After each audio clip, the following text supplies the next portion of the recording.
Hey, everybody. So excited to be here on this Friday, the beginning of February 2025. I'm not really sure where January went, but I have an amazing guest today, my friend, Dr. Gillian Mandich. Did I say that right? You did, yes. Good job. Asked before in our brief. Yeah. Um, and if you are watching live, or even if you are watching the recording, wherever you are, say hi. Let us know where you are listening or tuning in from. Definitely want to say hello. And if you have any questions along the way, write them in the comments. But today, Gillian is going to talk to us about her story and this topic called happiness. If you can imagine, she is a happiness expert, right? So we're going to figure out with her really all the things that you need to do to be happy, right? We're super simple. She is in Toronto. I'm going to let you talk about your story a little bit. I want to hear what take us back a little bit on the journey you've been on. And what I love so much about Jill is her huge transition in her life, this huge career switch. So I want you to talk about that, and then we'll get into some more happiness. Sounds great. And before we get into that, I just want to give a quick disclaimer. I have an adorable French bulldog named Jocko, and he is sleeping on the couch. So if at any point during this conversation you hear snoring, don't worry. I'm not putting myself to sleep. I'm not putting Rachel to sleep. It's my bulldog. So Perfect. disclaimer. Disclaimer. So I'm Gillian. I'm a happiness researcher.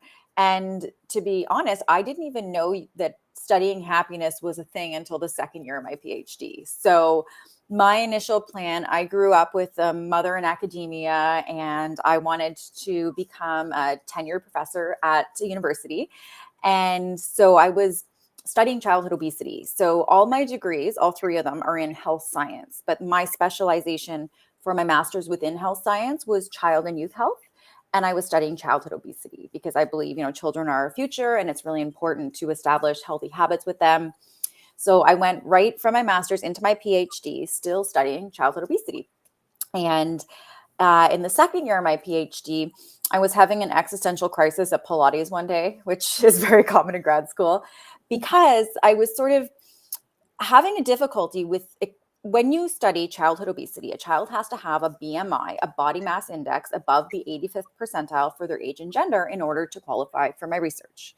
And when I really thought about that, well, one, BMI is calculated with height and weight, right? And two, when you think about that, it's like I'm using the number on a scale to determine if I could help a child. And I didn't love that. And so at Pilates, having this existential crisis, and the woman next to me was a Prophet Ivy we have the top business school in the country at the university I went to, Western, in London, Ontario. And she said, maybe you should switch to the business school. Like, we have a health section and you seem sort of entrepreneurial. And I was like, yeah, you know what? That's probably a good idea. And then she made this off comment. I don't know if you've ever had one of those moments where someone makes a comment, they don't even remember telling you, but it changes your life, right? And she said to me, you actually might like my sister's research. She's in New Brunswick and she studies sustainable happiness. And I was like, what's that? So I went home and looked it up. And sustainable happiness is sort of how our environment affects our happiness.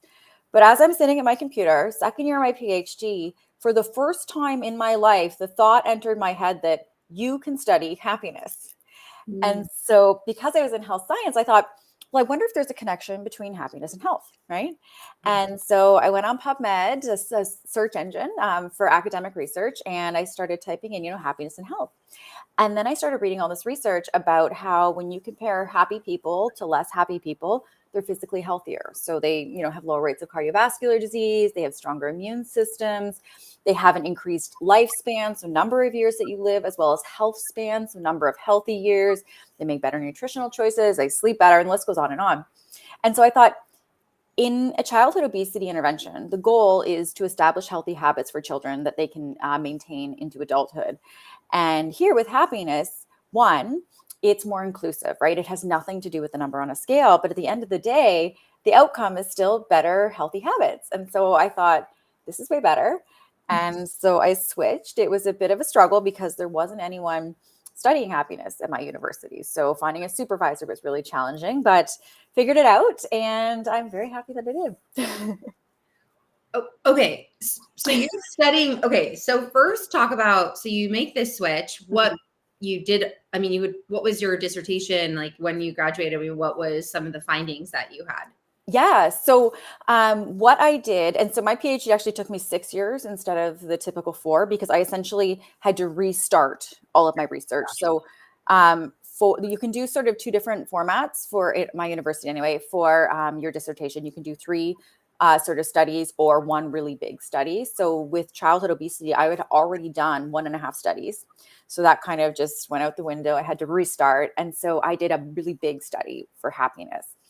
And what was really cool was, what I did was an educational intervention. It was a piloting of a 4-week happiness educational intervention. And so what it was students at Western could learn different skills that are correlated with happiness. And I sent out one mass, so you can send out like a mass email to all the undergrads at the university. Mhm. I sent out one mass email, and I had 1,182 students say that they wanted to participate. And the subject line in the email was just, do you want to learn how to be happier? And there was also no financial incentive. Like often with undergrads, if you give them $5, they'll do a lot to participate in research. And when I had done my sample size calculation, I needed 80, like 80, and I had 1,162 want to participate. Pretty So good. that was one of the first times that I was like, I really feel like there's this interest in happiness, because we all want to be happy, but we weren't taught how to be happy. So when we can apply scientific principles to learn about happiness, just like we learn about cardiovascular disease or nutrition or diabetes or whatever it is something that can help us to point the needle in a sort of more accurate direction to help us actually live a happier and healthier life. So what is it? What do we have to do? So What were those like findings that you had from over 1,000 students? So I actually couldn't even have that many students in my study, because whenever I had originally put in, I think, for 100 participants in my ethics board, and then I went and submitted a revision to get more students, but they didn't understand that when things are online, like it doesn't really matter if you have 100 or 1,000, right? Because it's just send out a link. Right. So, and then it delayed things a lot. So didn't end up getting them all due to my ethics board, which is a bummer. But what we saw, and I think this is sort of just to zoom out for a second, I'll circle back. When we think about our happiness, there's sort of 3 main players that affect sort of our total capacity for happiness. So one of them is genetic. So you can thank your parents or not, but that does play a role. And like we all kind of know some of those like Eeyore type people, right? But the conversation doesn't end there. And there's 2 other big players. So the second one is environment. I mentioned that sort of sustainable happiness. So that work really looks at like environmental impacts on happiness. And then the third one is our thoughts, our actions, and our habits. And so all of my work has focused on that piece, thoughts, actions, habits, because if you sort of look at what's amenable to change, that to me is the lowest hanging fruit, because we live in our head every day and we control what we do for the most part. And what we know from research is that when we start to build our happiness habit, and I'll talk about that in a second, not only can we increase our happiness short term, like we can have a day where we feel really good, but we can actually sustain our happiness at higher levels. And so what that looks like, and the way I think about happiness, is like a muscle. So if you want to get strong, you go into the gym and you do 1 rep, right? Nothing really changes. But if over time you consistently go into the gym, you consistently do reps, your muscles get stronger. And so the thoughts, actions, habits piece of happiness, what we know is that the frequency of positive emotions is a much better predictor of your happiness than the intensity. So it's really about creating what I call like micro moments of happiness. And so these micro moments are like reps. So 1 walk with a friend, 1 journal entry in a gratitude journal, those don't change your life. But when you start to compound them over time, that's how you sustain it at higher levels. And so the thing about that that's really empowering, I think, is so many of us think like, I will be happy when, right? When I Yes. have X amount of dollars, when I get married, when I get divorced, whatever it is. But what we've done when we say that is we've put our happiness contingent on something that may or may not happen in the future, right? So that's a problem. And then the other thing is we have this concept in psychology called affective forecasting, like AFF, affective forecasting, forecasting your affect, trying to predict how you're going to feel. And so what we know is, say you get that thing, you get that promotion, you get that car, that house, whatever it is. One, it doesn't bring as much happiness as you anticipated that it would. And Mhm. two, it doesn't last for as long as you think that it does. And so instead of thinking about happiness like a destination, when we think about these micro moments of happiness and building that muscle, those reps over time, now it's brought it into today, right? Into the question of like, what's one thing I can do today to make myself happy? And when we start to consistently do that over time, if we look in terms of meaningful change and meaningful impact and how we can actually boost our happiness muscle, that's sort of the way that I think about it, and the way that I think is something that we can do. It's manageable, right? Very, very manageable. So what do you do? Just curious. Yeah, and so I'll answer that. But first, the other thing. So when I tell people I study happiness, sometimes people think that I'm happy all the time. And so I just want to make it very clear that I am a happiness researcher. I am not happy all the time, but that's not the point. Can we be happy all the time? Absolutely not. We're humans. We have a full spectrum of emotions. But can we be happier than we are right now? Absolutely. So, in terms of healthy psychological functioning, the goal in life is not to be happy all the time. And when I first started researching happiness, like I remember I was sitting, I had my journal, and I started asking myself, because once you start to think about the fact that you're going to study happiness, it brings up questions, right? Like, Gillian, are you as happy as you possibly could be? And so I thought, no, I'm not. And I thought, I don't like feeling stressed. I don't like feeling anxious. I don't like feeling depressed. So why don't I study happiness, figure out how to get rid of all those emotions and just be happy all the time? So Yeah. that was my goal going into my PhD. But then when you dive into the literature, I started reading things. Sometimes it's referred to in like the scientific literature as like the dark side of happiness, where what we see is that people that try to be happy all of the time end up being less happy than other people. Mm. And when I first read that, I was like, how does that make sense? Like, if you think about it, if you have like a weight loss goal or something, right? Yeah. And even if you don't get to that exact number or that exact size, like at least you're trending in the right direction, right? Yeah. But when I thought about it some more, I'm like, well, hold on a second. What happens when we don't reach our goals, right? If someone was to take like a microphone and put it in our head, Yeah. hear the way we talk to ourselves, right? It's often very unkind. And so knowing that it is impossible to be happy all of the time, it gives us grace to be a human who has a full spectrum of emotions. And when we are having a bad day, and we all have bad days, myself included, it takes away that feeling of like, I should be feeling happy. Because that's the other thing. Like, I don't know, like, I'm sure this has happened to me, like where you're having a bad day and you try to like pretend to be happy, right? It's the worst. It's the worst. It's more exhausting. Yeah. In research, we call this emotional suppression. So suppressing our emotions. And what we see is that when we suppress our emotions, it increases our risk of all cause mortality, death, and cancer risk. So, Mm. from a physical perspective, suppressing our emotions is highly problematic. So, it's not just a question of like try to push it away, it doesn't matter. And the other thing is when we push those emotions away or pretend like they're not there, they don't actually go away, right? They get stronger. We call this amplification. Yeah. So, a big piece of the happiness conversation is understanding that we can't be happy all the time, but we can be happier. And it's an empowering thing to know that when we focus on what are some micro moments of happiness, and maybe we can explore some of those, but they're small, right? So they don't take up a lot of mental real estate. So we don't think that they're very meaningful, right? We often think it's the big shiny moments that bring us happiness, right? We think it's the trip. Yeah. Although we were in Miami last week and that was a pretty fun trip, right? Yes, it was. But it's those things, or it's the day that you buy a new house, or the day that you get married, or your 40th birthday, or your 80th birthday, whatever it is.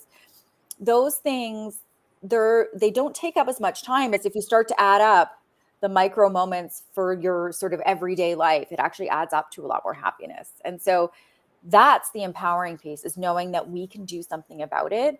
And one of my biggest pet peeves is when you go into, when you go to those home stores and they have like those signs that you put in like your kitchen or your bathroom that say like home is where the heart is or whatever. Yeah. Yeah. My biggest pet peeve is when I see, and my mother has this one in her bathroom at home, at her house. And it says choose happy.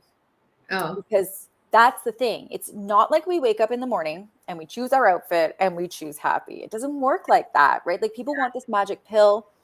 Sometimes we get lucky and something good happens, but a lot of the time it requires work and effort. So the way I think about happiness is the same way I think about physical activity and nutrition.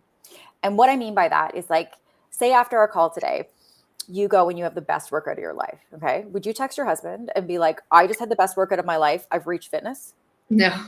right?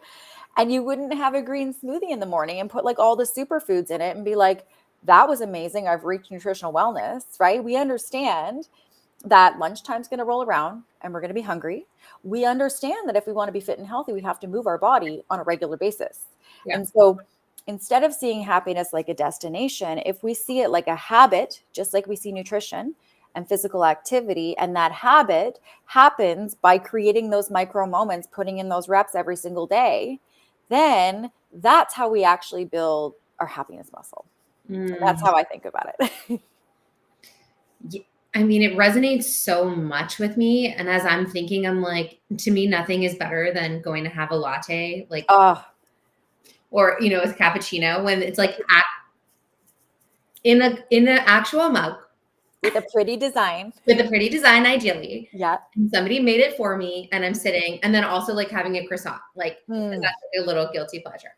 It's so small, to your point, but I look forward to those things. And now I'm realizing, oh wait, those are those micro moments, or going to get my nails done. Yeah. That's just something I like, or putting on the nice face cream. Yeah. Like, so we get to really tap into what we're feeling and what feels good. And that I think is challenging for people, Joe, because Oh, for sure. it's like, well, to your point of, I should feel good about this. And people are kind of dissociated, right, from what is actually making me feel calm. Like, what does feeling happy actually mean to me? Yeah. And it gets even more complicated because, so people always ask me, like, what do I do to be happy, right? Like, what's the magic pill? What's the one thing I have to do or buy or get or say? And so because I'm a happiness researcher, I'm constantly asking people, like, what makes you happy, right? And I've noticed this pattern that pre-pandemic, when I asked people, common responses that I would frequently hear are things like, oh, the trip I just went on, or the new home reno I did, the car I just bought, whatever. Yeah. Post-pandemic, when I ask people, I'm hearing a lot more of things like going for a walk with my friend, having coffee or dinner with my mother, giving someone a hug, right? Yeah. And so when I say, like, how do we be happier? Step number one isn't about even adding or doing anything else, right? We're all busy. We have full plates. But step number one is not about seeking, like, SEEK happiness. It's about seeing it, like SEE. It's starting. Step one is notice what's already good in your life that you appreciate. Because the thing is, we get on autopilot and we go, go, go, go, go. And like you said, there are these things like having a latte with a croissant, which, by the way, next time you're in Toronto, I'm taking you to an amazing place for that. Can't wait. But it's starting to appreciate the things that we already have that are good, but we just get used to them and we don't notice them. And it wasn't until you take something like a pandemic that actually removes those things that we realize, like, hold on a second, my soccer rec league that I played on Tuesday actually brought me a lot of joy. Or, my lunch dates that I used to go on with a friend really brought me a lot of joy. So starting to notice those things before we start to add anything else is a great way to start, because once we start to notice and appreciate those things and we give our attention there, that's when we can start to see it really having an impact, as opposed to just sort of being this like robot on autopilot, like onto the next, onto the next, onto the next, you know? I love that.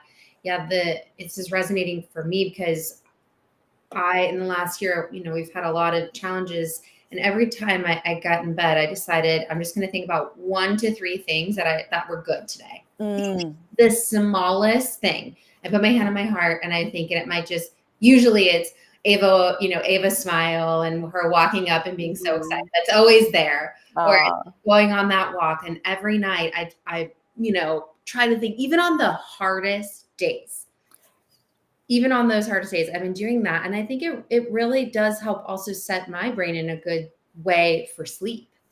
Yeah. Practicing gratitude, right? And that, like, what you're doing, that 3 good things, is a very frequently used gratitude exercise in research. And it's so powerful, right? But it's, again, those micro moments where it doesn't take a lot of time. It doesn't cost anything, right? And yet when you start to do it over time, you see a really big difference. And I think that the other thing is, like, a happy life doesn't mean that, like, hard things don't happen or that difficult things don't happen. And it doesn't mean that we pretend that everything's good all the time, right? We call that toxic positivity. And that's not what we're talking about. A happy life means that when you start to build your happiness muscle, right? So you start to get stronger, your happiness increases, your highs get higher, right? Because your muscle gets stronger, your happiness gets more increased further.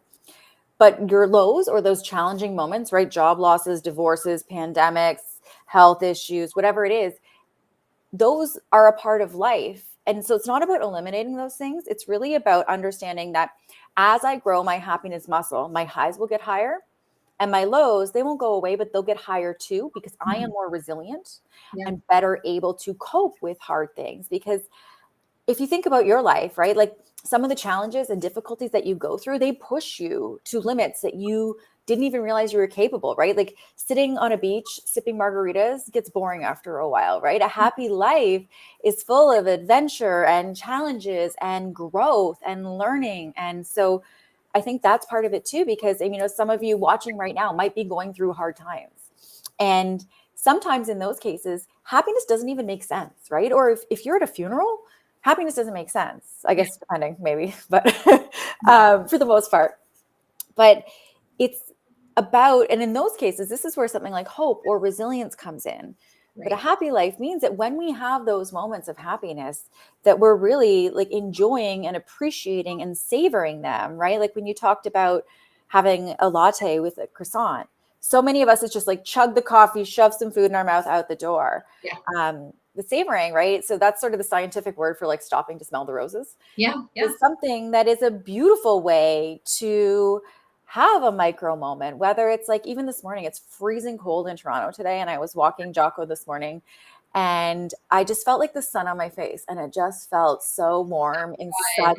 And I just stood there and I soaked it in, right? It didn't take a lot of time. But that's savoring. And it's something that when you start to build that habit, right, it's one of those things that I find quite profound in terms of increasing or growing my happiness muscle.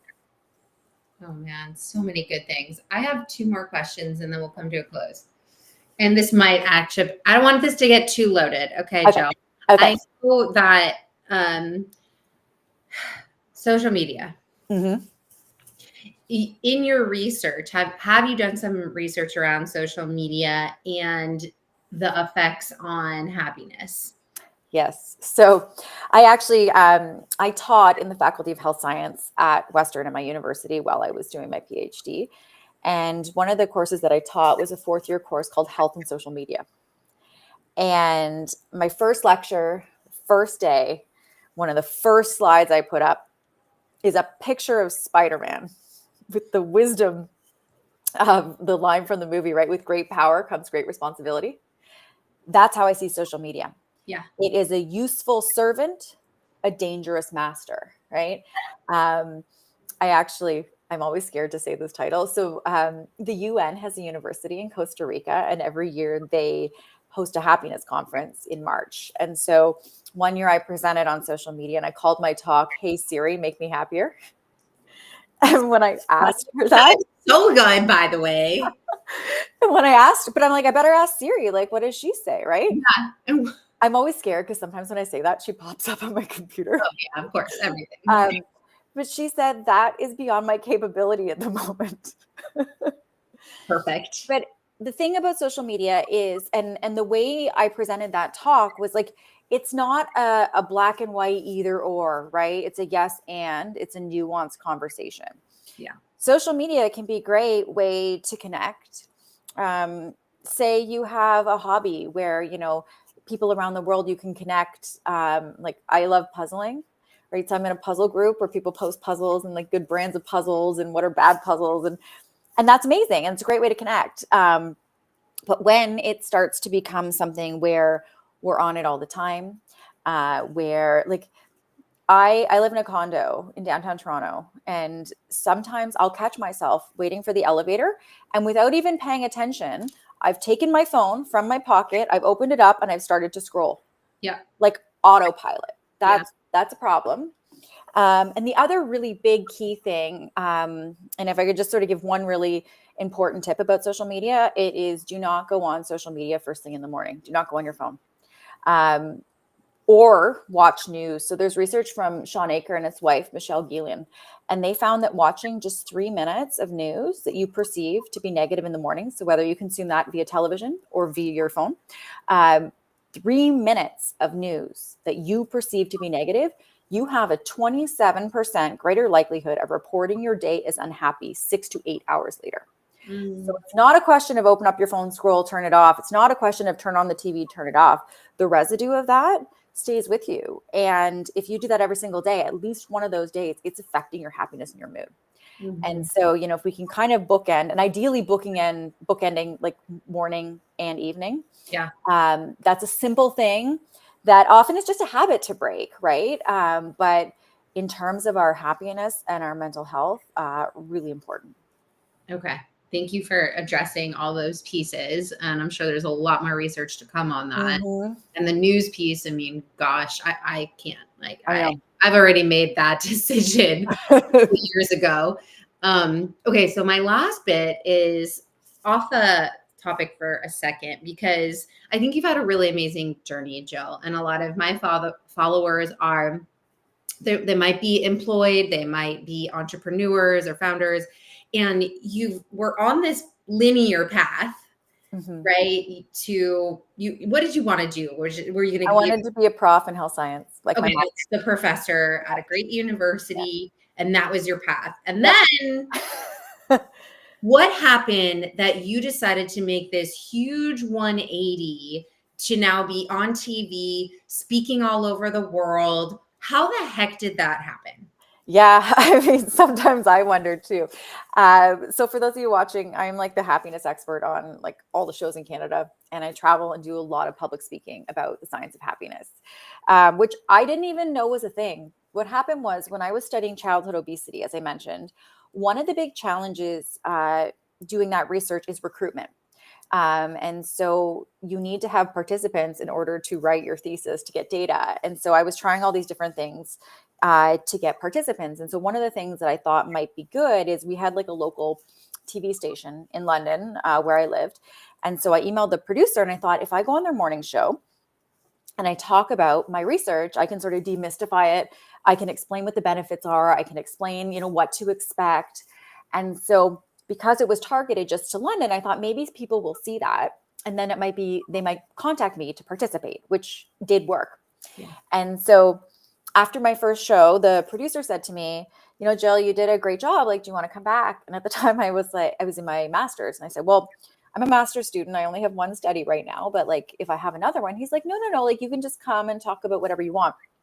And so I thought, okay. And so I paid for all my grad school myself. So I had to work a lot of jobs. And so one of the jobs that I worked was I used to teach yoga at Adrenaline. It's sort of like a UFC, MMA, jiu-jitsu gym in London. And so I would go on and I would talk about like yoga or meditation or breath work. And then I was teaching at Western at the time. And I realized that TV is teaching. It's just in a different classroom. And so I'm also highly competitive. So after I started doing the London TV for a while, in Canada, the big TV is all in Toronto.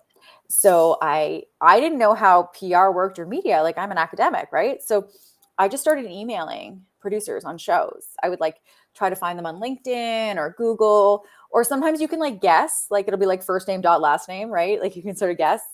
And so the first show to ever write me back was called The Social. So it's sort of like The View. You guys have The View in the States. In Canada, we have The Social. And so I was like super nervous, but I went and did a segment.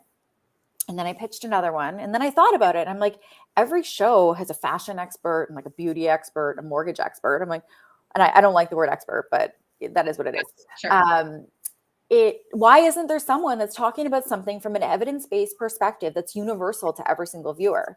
Yeah. And so I just sort of pitched it and became the happiness expert on these shows, talking about the science of happiness. And from there, people started seeing me on TV and asking me to come speak in their organizations.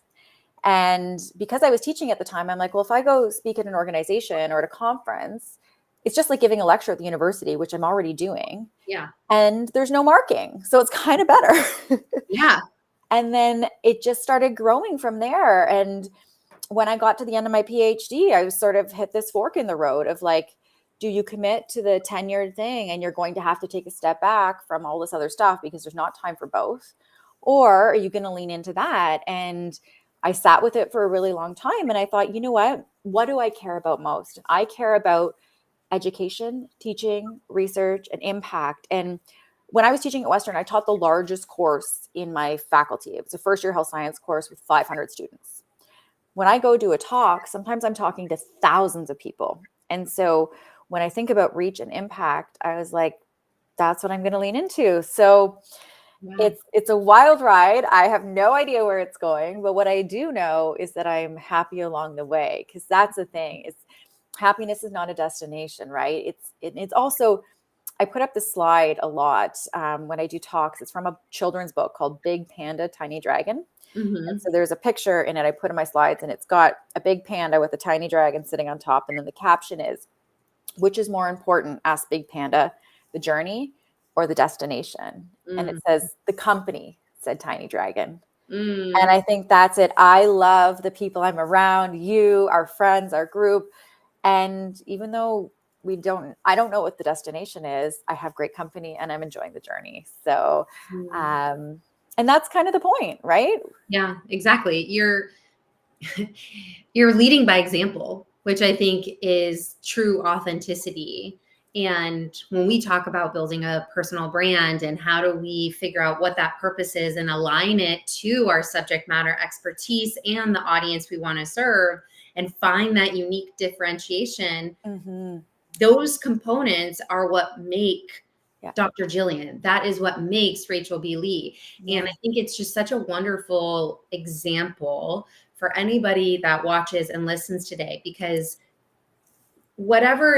our paths don't have to be linear, right? Yeah. But you kind of felt in to what you wanted to create and who you could serve and how you could impact, and connected that with your experience and your lived life, And so I just love that story. I think it's such a great way to think about personal branding and wrap up this amazing interview. If people want to stay up to speed with your research, they want to hear you speak, anything, of course, connect with her on LinkedIn. How else can they get connected? I'm trying to get better at LinkedIn, so this is a good thing for me. My website is gillianmandich.com, and my Instagram is gillianmandich.com. And those are both great places. One last thought. I wanted to just end on this. I love everything you just said. And I think that sometimes when we try to figure out what do we want to do, what makes me happy, it's overwhelming, right? And so in those cases, it's just like, what's the next step, right? Like, what's the one thing I can do this week or whatever? And you take that step, And that's what I've always done. And that's what I continue to do, because who knows what's going to happen? But we always, if we really sit with it and we start to ask ourselves, what makes me happy? What do I enjoy? Who do I want to serve? All of those questions. The next step, that's all I focus on. And then you look back and you're like, oh my goodness, I'm a happiness researcher who travels the world talking about the science of happiness. Like, how did I get from wanting to be tenured to that? Right? It's next step. Yeah. So I love the work that you're doing. I appreciate you so much and for having this conversation with me. I think that it's an important conversation to have, and you're just amazing and such a joy. So thank you for having me. Thank you so much. Everyone, thank you so much for chatting with us today. We cannot wait to see all the comments and reply back, and I hope you have a great rest of your February.